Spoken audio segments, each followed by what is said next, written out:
Hello, class. My name is Bonnie Brown, and I am the compliance officer for AU General, doing a presentation on AU General's moral right to health care.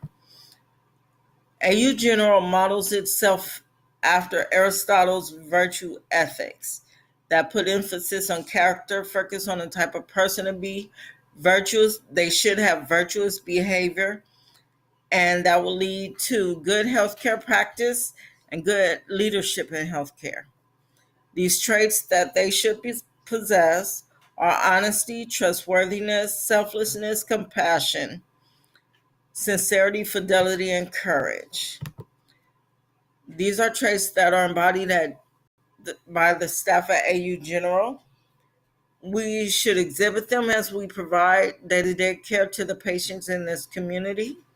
This should be true from administration all the way down to maintenance staff and everyone in between. This brings me to the Code of Ethics. In the Code of Ethics, we take the utilitarian approach. When providing healthcare, everyone is treated with respect and dignity. Finances don't determine treatment or lack thereof. We need to be empathetic to the needs of the community, and we promote self-reliance. As part of the healthcare team at AU General, we must be aware of important factors that may affect the compliance of patients to their treatment as it relates to outside factors.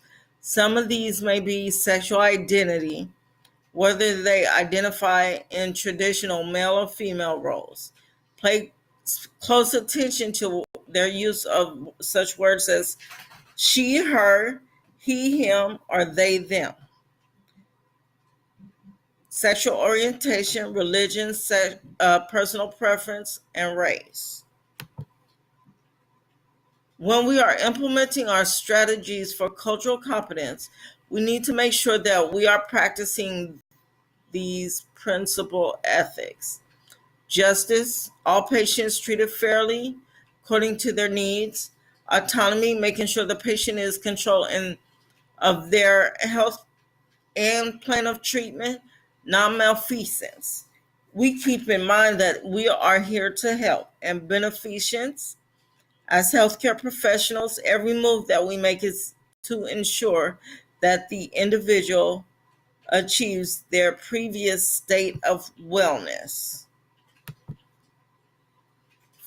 Resource allocation. There are four most common types of ways to examine resource allocation: by expert panels, community consensus, lottery, court order. Administrators may need to come up with a model to help them ethically allocate resources to maintain the utilitarian principle in which AU General operates around.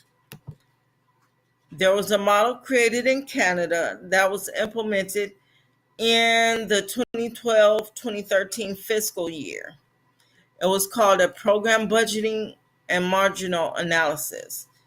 The purpose is served, the way to start with it is you determine your aim, your scope, your priority of study. You set a budget, get an analysis panel together, determine relevant criteria locally, determine areas to cut down on if necessary, evaluate your investments or disinvestments, and evaluate results and reallocated resources.